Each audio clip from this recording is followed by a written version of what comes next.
की tax pairs किंवा non tax pairs. दुसरं मिलिटरीचं उदात्तीकरण करणं, देशभक्तीचे ढोल वाजवणं, हे सगळे फॉर्म्युले इकडचे आहेत.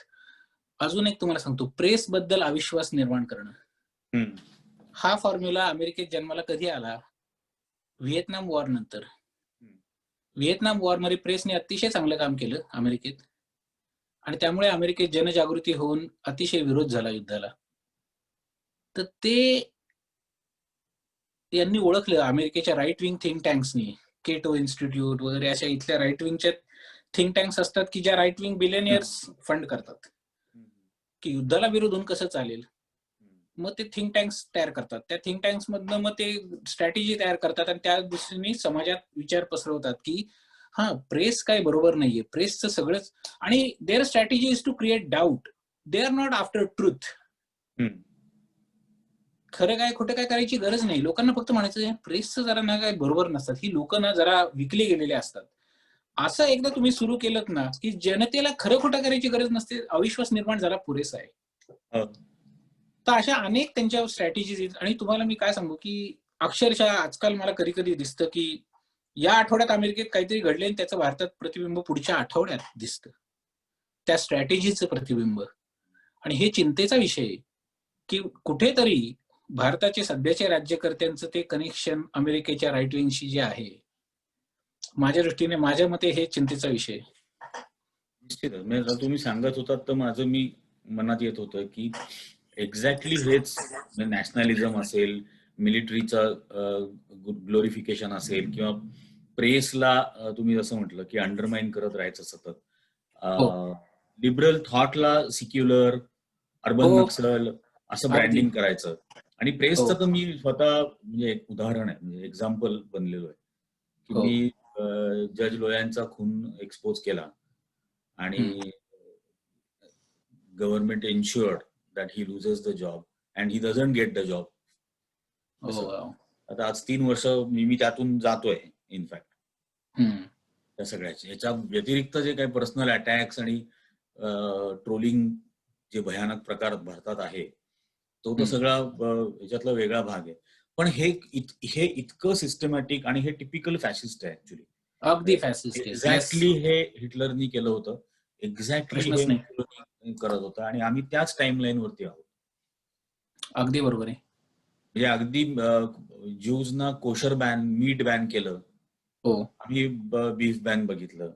किंवा काही बोलायला गेलं की सीमेवरचे सैनिक 24 तास जागतात आणि तुम्हाला लाज नाही वाटत का? तुम्ही रांगेत उभे राहू शकत नाही. तुम्ही रांगेत उभे राहू शकत नाही का? डिमॉनिटायझेशनच्या निमित्ताने सर्व जनता ही आर्थिकदृष्ट्या गुडघ्यावर आणायची, आणि गुडघ्यावर आली की ती कुठलीही ऑटोक्रॅटिक ऑर्डर मानेल. बरोबर. ही त्याच्या मागची थॉट. किंवा आता हे फार्मर एक्सप्लॉयटेशन सुद्धा हाही त्याच्यातलाच एक भाग आहे की त्याला हतबल करून टाकलं की तो ऐकणारच सरकारचं. अगदी.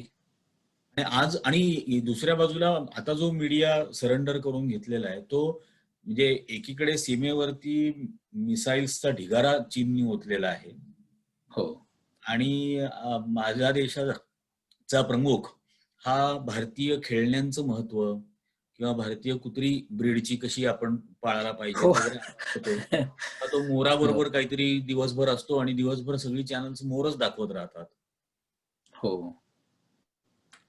तर म्हणून मला सतत हे वाटत राहतं की हे कुठे जाईल, भारत कुठे जाईल. कारण एक अशी होती सिच्युएशन की ज्यावेळेला हा इकॉनॉमिकली खूप ग्रोथ करत होता आणि कम्पीट करत होता, आणि आता कुठे जाणार आहोत. तर पहिली गोष्ट हे अतिशय चिंतेचं आहे. सामान्य माणूस तर सोडाच, मला कधी कधी वाटतं की मी जर भारतातला अंबानी असलो असतो, मी तो फार्मास्युटिकलचा Sanghvi, they should be worried की तुमचे $20 billion and $60 billion, all of that is going to go to hell. कारण there is not going to be a country for you to be rich in. तुम्ही, कारण शेवटी वेल्थ कशी आहे, वेल्थला सगळ्यात basic is rule of law. जर rule of law destroy झालं तर वेल्थ खूप पटकन डिस्ट्रॉय होते, खूप पटकन. की इराकमध्ये स्टॉक मार्केट नाहीये, अफगाणिस्तानमध्ये स्टॉक मार्केट नाहीये, का नाहीये? कारण स्टॉक मार्केट काय आहे शेवटी? स्टॉक मार्केट म्हणतं पुढच्या 20 वर्षात ही कंपनी इतके पैसे कमवेल म्हणून आम्ही आज त्यांची किंमत इतकी करतोय. खरं तर ती कंपनीचा रेव्हेन्यू असतो ₹100 हो. आणि ₹100 रेव्हेन्यूची किंमत ते करतात ₹1,00,000 आणि त्यानुसार तुमचं स्टॉक मार्केटची व्हॅल्यू ठरते. तर भारताचं कसं दुर्दैवाने होणार आहे, की ज्या पॉवर्स आहेत, वर्ल्ड पॉवर्स आणि द जिओ पॉलिटिक्स ज्याला म्हणतो, रिअल पॉलिटिक्स ज्याला म्हणतो, the way they work is first of all, there is no friends and foes, and then there are no principles. That's the truth. I'm just telling you the truth. There are no principles except looking after your own people. तर America अतिशय स्वतःच्या लोकांसाठी अतिशय चांगला देश आहे, अतिशय, की सगळी जी सिस्टम आहे म्हणजे तुमच्या डोळ्यात पाणी येईल, की अरे काय काळजी घेतात आपली. पोलीस तुम्हाला रस्त्यात अडवला तो तुम्हाला सर म्हणतो, हो का नाही? पोस्ट खात्यात माझ्या मुलाचा जन्म झाला 2000 साली, 2002 साली. पोस्ट खात्यात गेलो, फॉर्म भरतोय, त्या बाईनी तिच्या हाताने फॉर्म भरला, की तुमच्या हातात बाळ आहे, मी तुमचा फॉर्म भरते. तर तिने मला वेगळी वागणूक दिली नाही. तीच वागणूक देतात ते त्यांच्या सगळ्या लोकांना. गोऱ्या माणूस असू देत, काळा माणूस असू देत, सरकार इथलं चांगलं काम करतं. पण ते स्वतःच्या लोकांसाठी. When it comes to real politics, they have no Right. qualms destroying Iraq and sending it back to 650 AD. They have no qualms in sending Iraq back to 650 AD. आणि भारताचं काय कुठल्या दिशेला जाणार आहे? तर चीन हा आता अमेरिकेचा प्रतिस्पर्धी झालाच आहे. त्यात काही वादच नाहीये. म्हणजे आता चीन is building missiles that can actually go and attack an American submarine आणि त्यांचे सगळे शिल्ड्स डिस्ट्रॉय करून, की त्यांचे अनेक शिल्ड डोम्स असतात शिल्ड्सचे, हो का नाही? तर ते सगळे भेदून त्यांचे मिसाईल्स कॅन कॅरियर किलर म्हणतायत त्याला. त्यामुळे America has to now completely rethink त्यांची पॅसिफिक स्ट्रॅटेजी आणि म्हणून सगळे त्यांचं जग रॅटल झाले. तर ट्रम्प ज्या पद्धतीने चीनशी वैर घेतोय ते थोडं अनथॉटफुल आहे, पण ते जाऊ देत, तो आपला विषय नाहीये. पण ह्याच्यात मग काय होणार, की आपण जर वीक असू तर we will just become a pawn. Bharat आणि अमेरिका आणि चीन मधलं आपण पॉन असणार आहोत. आणि जे पाकिस्तानचं झालं, की जसं भारताच्या विरुद्ध अमेरिकेने पाकिस्तानला पॉन वापरल्यावर पाकिस्तानची काय अवस्था झाली, ती अवस्था भारताची होणार. मे बी आपण डिसइंटिग्रेट होऊ, मे बी नाही होणार. पण प्रश्न असा आहे की इज दॅट आवर डेस्टिनी? म्हणजे aren't we a really good nation, की आपण कधी कोणावर हल्ला केला नाही, खरोखरच सहिष्णू लोक आहोत, एक आपल्याकडची जाती व्यवस्था वाईट होती त्यामुळे आपण आपल्याच लोकांना हर्ट केलं, मान्य. पण अदरवाईज एक संस्कृती म्हणून आपण गुण्या गोविंदाने राहणारे लोक आहोत. तर मग आपली डेस्टिनी इतकंच नाही तर आपण इतिहासात आपण मागे पाहिलं तर आपल्या लोकांनी बऱ्यापैकी सोने की चिडिया होताच भारत. तर आपली डेस्टिनी मी ती आहे का, की आपण कोणाचं पॉन बनणार आहोत? तर मला असं वाटतं तो कळीचा प्रश्न आहे, की आपण पॉन बनणार का? जर आपण असं फॅसिस्ट दिशेला गेलो तर संपत्तीचे ध्रुवीकरण होईल, 4-5 लोक श्रीमंत होतील आणि आपण उरलेले लोक जे आहोत आपण तो कायमचा अंडर क्लास. नाही, पण या सगळ्यामध्ये पुन्हा हा भाग येतोय ना, की तो जो आजही भारतामध्ये आज अवस्था अशी झालेली आहे, की 1.5% लोकांकडे 90% संपत्ती आहे. हो, 1.5%. आणि आता पॅन्डेमिक सारख्या सिच्युएशनचं जे काही कम्प्लिटली चुकीचं हँडलिंग झालेलं आहे किंवा त्याच्या आधीची ज्या डिमॉनिटायझेशन, जीएसटी हे सगळे प्रकार झाले, कम्प्लिटली अनथॉटफुल जीएसटी. हो, आणि कम्प्लिटली अनथॉटफुल, नो डाऊट. म्हणजे 45 वर्षातली सर्वात जास्त अनएम्प्लॉयमेंट क्रिएट झाली होती पॅन्डेमिकच्या आधी. बर, अच्छा, पॅन्डेमिक हो, पॅन्डेमिक आल्यानंतर 3 कोटी लोकांचे रोजगार गेलेत. अच्छा. तर this is going to create chaos. Absolutely. आणि मग आपण त्याला नक्षलवाद वगैरे अशी नावं देत त्याचं दमन करणार, त्यांचं दमन करणार. आणि उरलेल्या लोकांना हा जो एक नॅशनलिझम आणि रिलिजनचा मॉर्फिन गांजा फुकारा दिलेला आहे अक्षरशः. हो हो, अगदी अगदी अफू.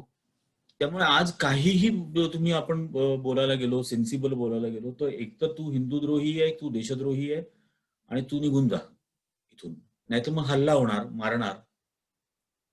या इतक्या अनार्कीमध्ये येऊन गेलेलो आहोत. त्यामुळे अमेरिकेचं पण झालं, किंवा तुम्ही जसं म्हटलात की अमेरिकेने इराकचं असं केलं, अमेरिकेने सिरियाचं अमुक अमुक केलं, लिबियाचं काही केलं. इथं भारतच भारताचं करतोय नाही, ते आत्ता करतोय. आता. भविष्यात आपलं हेच होणार ना मग, की आपल्याकडचे श्रीमंत लोक they are going to keep their wealth outside, exactly. त्यामुळे आणि दे तुम्ही विल जे जस्ट म्हटलात की, suck the blood out of our own people. म्हणून तुम्ही जे म्हटलात की या वेल्थसाठी देश कुठला असेल, तर ते आज या ग्लोबलायझेशनचा फायदा घेऊन त्यांचा देश वेगळा असेल, हो, पण ते माझी खरंय. माणसं काही मात्र मारली जात राहतील, त्यांचं 50-100 शोषण लोक, होत राहील. बरोबर आहे. येस. तर हा तुम्ही जो इतकं आर्टिक्युलेट करून सांगितला हा पर्स्पेक्टिव्ह, हा भारतातल्या लोकांना काय केलं म्हणजे समजेल? मला असं वाटतं की थोडं समाज मटेरियलिस्टिक बनणं ही चांगली गोष्ट आहे. की व्हॅल्यूलेस झालाय. हा, बरोबर आहे, बरोबर आहे. म्हणजे मटेरियलिस्टिक आहे. म्हणजे मीच त्या जनरेशन मध्ये होतो जो 84 नंतर इंजिनिअरिंगला गेलो, इंजिनिअरिंगचं शिक्षण घेतलं, मग इंजिनिअरिंग मध्ये काम करत होतो. माझ्या बरोबरची जी सगळी जनरेशन आहे, त्यांना आज त्यांच्या पुरती सुबत्ता आहे आणि आर्थिक स्थैर्य आहे. त्यांना काहीच वाटत नाही. एक वेळ अशी होती की अगदी खरं आहे. महाराष्ट्रामध्ये विशेषतः मिडल क्लासची मुलं ऍक्टिव्हिझम मध्ये जर असली, तर त्याचं घरच्यांना कौतुक वाटायचं. अगदी अगदी. येस. की माझा मुलगा राष्ट्रसेवा दलात जातो, माझा मुलगा आणीबाणीच्या विरोधाच्या आंदोलनामध्ये होता, याचा त्यांना अभिमान वाटायचा. आज त्याला ते सगळं अनटचेबल झालंय. कुठलाही सोशल इश्यू हा अनटचेबल झालेला आहे. याकडे तुम्ही कसं बघताय? तर आता माझा पुन्हा तेच, माझा ग्राउंडवरती इतका कॉन्टॅक्ट एवढा नाहीये की मी अगदी हे सांगू शकेन. पण मला असं वाटतं, म्हणजे मी ज्यावेळी भारतातलं जे चित्र बघतो, पॉलिटिक्स सोडू ना, I actually feel good about the younger people. They're extremely confident आणि आर्टिक्युलेट आहेत. They are after money, which in my book is a good thing. की की उगाचच काहीतरी भलत्या सलत्या गोष्टी, खुळचट कल्पना डोक्यात ठेवण्यापेक्षा या पैशा मागे जा. I think what's missing, what has always been missing in our life is how do we live together.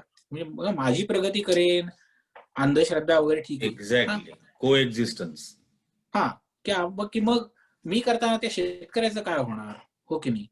आणि मग त्यासाठी जी गव्हर्नन्स मेकॅनिझम्स आहेत, तर मी तुम्हाला, आपण सुरुवातीला आपल्या बोलण्यात जे आलं, अमेरिकेचे पायाच कसा झाला की let me be on my on, that's the start.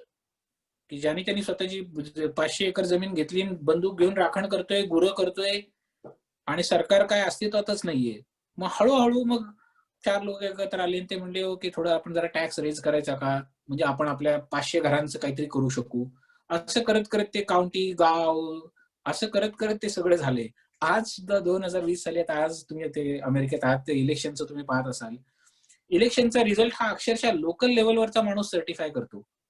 कुठलाही निवडणूक आयोग नाही अमेरिकेत की जो सर्टिफाय करतो हा अमेरिकेचं हे झालं, तसं नाहीये ते. तर हे जे आहे ना, हे भारतात कुठेतरी मिसिंग आहे, की आपण कायमच असं वर बघत बसतो की हा कोणीतरी आम्हाला देईल. आय थिंक ती खूप रॉंग फिलॉसॉफी आहे. तरुण लोकांनी एकत्र येऊन अक्षरशः आपापली शहरं सुधारली पाहिजेत. मी पुण्यात स्वरूपवर्धिनी म्हणून संस्थेमध्ये जायचो. थोडे राईट विंग RSS वाले लोक होते.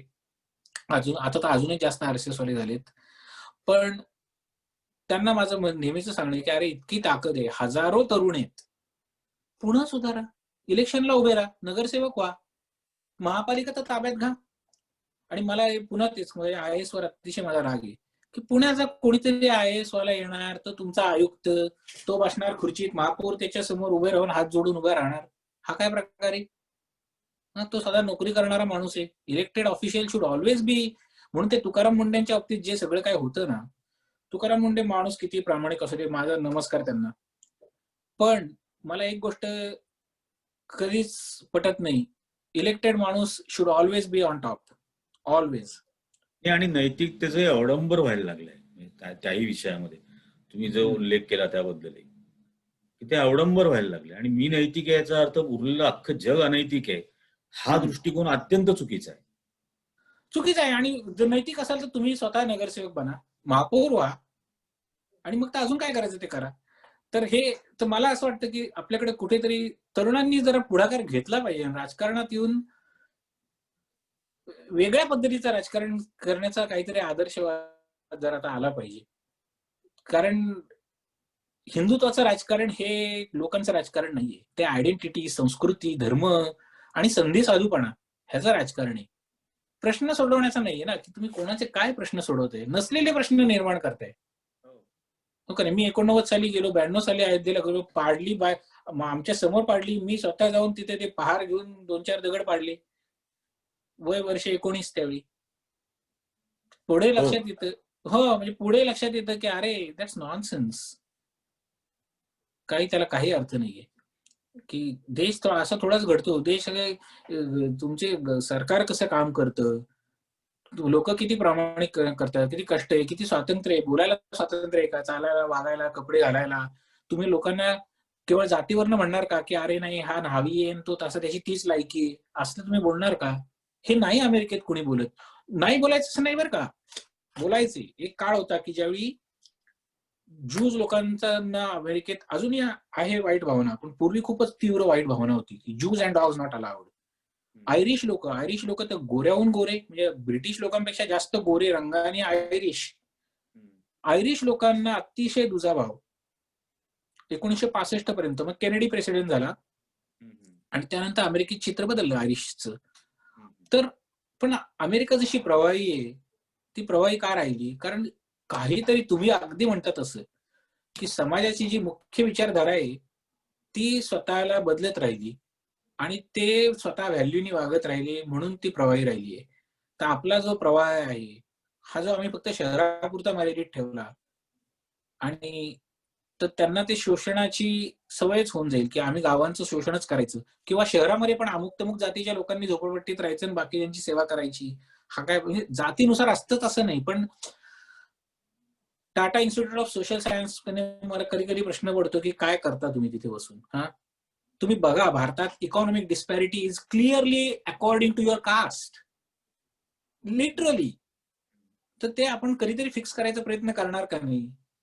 आणि त्यानुसार आमची राज्य. कालचीच गोष्ट म्हणजे टाटा इन्स्टिट्यूट ऑफ पीसला, सोशल सायन्सेसला एक नवीन व्हाईस चान्सलरची अपॉइंटमेंट झाली आणि त्या अख्ख्या स्टाफनी आणि फॅकल्टीजनी आणि स्टुडंट्सनी जवळजवळ 4,500 जणांनी पिटिशन केलंय की हा व्हाईस चान्सलर नको. कारण या व्हाईस चान्सलरनी स्टुडंट्सवरच्या अॅट्रॉसिटीजचं समर्थन केलं होतं. हा क्लिअर कट शेड्यूल कास्ट आणि मायनॉरिटीजच्या अगेन्स्ट ओपनली स्टेटमेंट्स करत असतो. हा आजही इंडियन कॉन्स्टिट्यूशनला डिनाऊन्स करतो. आणि असा व्हाईस चान्सलर आम्हाला नको. जे जेएनयू घडलं ते इथं नको व्हायला, असं म्हणून त्यांनी काल इनफॅक्ट हे पिटिशन वगैरे सुरू झालेलं आहे. आणि हा पुन्हा त्याच फॅसिस्ट आयडिओलॉजीचा भाग आहे की एक अतिशय ब्रुटल अटॅक हा शिक्षण व्यवस्थेवरती होतो. नक्कीच. आणि हो, तर तो अमेरिकेत तेही झालंय. ते तुम्हाला मी जे प्रेसचं बोललो ना, ते त्यांनी एक्झॅक्टली युनिव्हर्सिटीजच्या बाबतीत केलं. की अमेरिकेत युनिव्हर्सिटीज हे देशद्रोही लोकांचे अड्डे आहेत. हे अमेरिकेतलं फिलॉसॉफी आहे. तीच भारतात त्यांनी आणली की जेएनयू हा देशद्रोही लोकांचा अड्डा आहे. तर असं हे अक्षरशः ते कॉपी करतायत अमेरिकेच्या राईट विंगचं. कारण स्केरी आहे. म्हणजे अदरवाईज इतकं सगळं चांगलं असलेला देश आणि कितीही म्हटलं तरी 60-70 वर्षामध्ये आज या टप्प्यावरती येऊन पोहोचला की ज्याचं एक्नॉलेजमेंट जग करायला लागलं. आणि आज तो पुन्हा कम्प्लिटली डिटिओरेट होतोय. हे अतिशय दुःखद आहे आणि त्रासदायक आहे. आणि आपली दुःखद आहे. फक्त त्याच्यावर जे उपाय हाच आहे की न घाबरता बोललं पाहिजे. पहिली गोष्ट.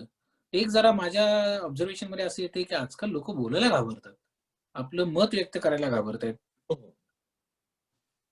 हे अगदी खरं. आणि मी म्हणजे इनफॅक्ट दरवेळेला भारतातही दरवेळेला जातो त्यावेळेला हे एक नक्की सांगतो की म्हणजे आदमी मरने के बाद कुछ नहीं सोचता, आदमी मरने के बाद कुछ नहीं बोलता, कुछ नहीं सोचने या कुछ नहीं बोलने पर आदमी मर ही जाता है.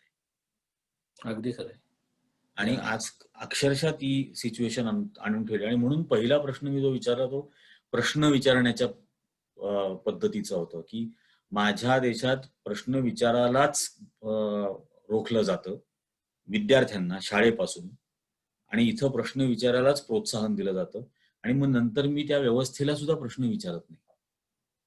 हो, हो. मग तेच ना, की आणि हे मला स्वतःला सुद्धा आपण भारतातनं आला असल्यामुळे आपला साचा तोच आहे. मला इथे हे कळायला खूप वेळ लागला. माझा बॉस मला कायम म्हणायचा हनीवेलमध्ये असताना. तर काय झालं, की माझी सुरुवातच फारच मोठमोठ्या लोकांबरोबर झाली, की पहिल्या काही असाइनमेंट्समध्येच मी थेट सी-ई-ओ, सी-एफ-ओ यांना स्वतःची विमानं होती. अशी हे फार मोठे-मोठे लोक. मी अगदी नवीन-नवीन माणूस. त्यांच्याबरोबर काम करायला त्यांनी मला संधी दिली. आता त्यांनी कदाचित माझ्यात काही बघितलं असेल म्हणून संधी मिळाली. पण मला नेहमी असं वाटत राहायचं, की अरे नाही आपल्यात काय पॉवर नाहीये. त्यामुळे आपण काही डिसिजन घेऊ शकत नाही आणि मी त्याच माइंडसेटमध्ये होतो. माझा बॉस मला नेहमी म्हणायचा, "Parag, you have more power than you realise." पण तर ते आपल्या मनात असतं, की माझ्यात पॉवर नाहीये. तर अमेरिकेत कसं होतं, की मुलांना शिक्षण जे इथलं आहे, ते त्यांना सिंह करणारं शिक्षण आहे, की ते त्यांचं मनच मोकळं करून टाकतात, की तुम्हाला त्यांना 6वी-7वीतच गेल्यावरती मुला-मुलींना सांगतात, की पालकांनी मारलं तर तक्रार करायची पोलिसात. अजिबात कुणी अंगाला हात नाही लावला पाहिजे. हो का नाही? मुलींना इतक्या लवकर सांगतात, की कोणी तुम्हाला टच नाही केलं पाहिजे. फक्त डॉक्टरनी. आईनी आणि वडिलांनी पण नाही. हे मुलींना सांगतात लहानपणी. तर हे जे आहे, की प्रत्येक व्यक्तीचा सन्मान जोपासणं आणि त्याला ते एक्झॅक्टली, हो एक्झॅक्टली. का नाही? आणि हे म्हणजे याच्या एक्झॅक्टली उलट प्रोग्रामिंग भारतामध्ये होतं. विशेषतः आता तर फार तसं व्हायला लागलेलं आहे, की प्रश्न नाही विचारायचे, आणि मग मग पंतप्रधान 6 वर्षामध्ये एकही प्रेस कॉन्फरन्स घेत नाही. याच्याबद्दलही कोणी प्रश्न नाही विचारायचा. आणि मुलाखत कोणतरी अभिनेता घेतो आणि तो विचारतो, की तुम्हाला आंबे आवडतात का? आणि आंबे कसे खाता तुम्ही? हो, आणि त्याला लोक इंटरव्ह्यू म्हणतात.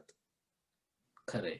याला म्हणजे telling truth to the power आणि क्वेश्चनिंग द पॉवर हा प्रकार शाळेपासून कर्टल केलेला आहे. हो. आणि आता खरोखर त्याची गरज आहे. पण हा बदल व्हावा भारतामध्ये, यासाठी तुम्ही जे सगळे मूळचे भारतीय आहात अमेरिकेमध्ये असलेले, तुम्ही काय करू शकाल? तर मी स्वतः थोडं शेतकऱ्यांच्या एरियात लक्ष घालतोय. मला अजून दिशा नाहीये, I will be honest with you. प्रश्नच समजण्यात वेळ गेलाय.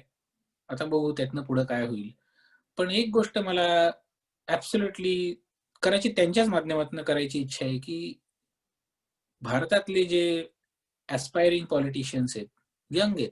20 वर्षाचा असेल तरी चालेल, 50 वर्षाचा असेल तरी चालेल. ते किंवा पॉलिटिकल पार्टीज आहेत. काँग्रेस असू दे, राष्ट्रवादी असू दे, शिवसेना असू दे, काही फरक पडत नाही. अ, त्यांनी इकडे यावं. मी अक्षरशः त्यांना स्वतः घेऊन जाईन, की बघा कसं काम करतात अमेरिकेत. हो का नाही? आपले सुनील देशमुख कायम म्हणत असतात, की अमेरिकेत तुम्ही कुठल्याही पोलीस खात्यात जाऊन बघा. तुम्हाला तिथे गणपतीचा फोटो, येशू ख्रिस्ताचा फोटो लावलेला दिसणार नाही. कुठल्याही नेत्याचा फोटो लावलेला दिसणार नाही. तिथे चंद्रनाची फक्त तिथे अमेरिकन पण फ्लॅग असतो. तर खरंय. हे हे आपल्या लोकांनी पाहिलं पाहिजे आणि मला असं वाटतं, की सुदैवाने आज लाखो भारतीय अमेरिकेत आहेत. आता त्या लाखोंमधल्या कमीत कमी निम्म्या लोकांची डोकी थोडी ह्या हिंदुत्वामुळे जरा कामातनं गेलेली आहेत असं माझं मत आहे. पण तरीही निम्मे लोकं असे आहेत, की जे त्या हिंदुत्वाच्या कळपात नाहीयेत, नंबर 1. नंबर 2 जे कळपात आहेत त्यांनी सुद्धा अमेरिकन पद्धत पाहिली आणि ते ॲडमायर करतात, की वाह, वाह, वाह! अमेरिका असं चालतं, अमेरिका तसं चालतं. मग माझा त्यांना साधा प्रश्न आहे, की अरे मग आपला भारत पण असा चालला पाहिजे का नाही? अमेरिकेसारखाच. तर हा खरंय. अक्षरशः मी सांगतो, की अमेरिकेचं डोळे झाकून कॉपी करावं अशा अनेक गोष्टी आहेत. सगळ्या नाही. विशेषतः इथलं जे सरकार आहे त्या पद्धतीने चालतं. तर त्याचा अभ्यास करण्यासाठी इथे या. मी जरूर मदत करेन. माझ्या शक्तीत जे असेल ते सगळ्यांना. मी तर स्वतः वॉशिंग्टन डीसीत राहतो. त्यामुळे मला तर फार आवडेल जर असं कोणी पॉलिटिशियन्स असतील, मी स्वतः तुम्हाला घेऊन जाईन ते काँग्रेसमध्ये आणि आपण प्रयत्न करू, की तुमचा अभ्यास गट आणा इकडे. तो आणि एक म्हणूनच नक्की. हे विद्यार्थी पण भारतातले आले पाहिजेत तेवढ्यासाठी इथं, की ते उघड्या डोळ्यांनी जग बघतील. आणि आता तुमच्या बोलण्यावरून सगळं जे लक्षात आलं इतक्या वेळामध्ये, की हे जे काही मिळालेलं यश आहे अमेरिकेतलं तुम्हाला आणि इतर सगळ्याच भारतीयांना, हे इसेन्शियली इथल्या लिबरल, इथल्या डेमोक्रेटिक, इथल्या सेक्युलर या सिस्टममुळे मिळालेलं आहे, किंवा इथल्या इक्वॅलिटीमुळे. इथं डिस्क्रिमिनेशन नाही केलं गेलं, अपॉर्च्युनिटीज दिल्या गेल्या, या सगळ्यामुळे, आणि क्रिटिकल थिंकिंग डेव्हलप होऊ दिलं, हो, या सगळ्यामुळे ही प्रोग्रेस झालेली आहे. भेदभाव नाहीये, खूप कमी, आणि म्हणून खूप कमी. म्हणून हे मॉडेल इसेन्शियली भारतात यावं, यासाठी आणखीन भारतीय विद्यार्थी इथं आले पाहिजेत, त्यांना हे पाहता आलं पाहिजे. हो, आणि अगदी 2 वर्षाचं यायची गरज नाही. मी म्हटलं तसं, की 1 आठवड्याचा अभ्यास दौरा समजा केला, आणि आजकाल भारताचं तसं लिव्हिंग स्टँडर्ड वाढलंय. त्यामुळे अशक्य नाहीये, की जर कोणाला इच्छा असेल, की अभ्यास दौरा करूया चला, तर आपण इथे मी मनोज वगैरे आपण सगळ्यांनी मिळून असं काही नक्की करू शकू, की चला अमेरिकेत राजकारण कसं चालतं, अमेरिकेत पोलीस खातं कसं काम करतं, कुठलंही. तर याचा आपण काही कल्चर नक्कीच टू करू शकतो. ऍग्रिकल्चर सगळाच अभ्यास करता हो, येईल अगदी, अगदी. खरं तर. परागजी, खूप खूप धन्यवाद तुमचे. तुम्ही इतका वेळ तुमचा स्पेअर केलात आणि एवढं विस्ताराने समजावून सांगितलं दोन व्यवस्थांमधले फरक आणि आता कशाची निकड मार्ग काय असू शकतो याच्याबद्दलचा. मी मराठी USA तर्फे तुमचे पुन्हा एकदा मनपूर्वक आभार. धन्यवाद. धन्यवाद.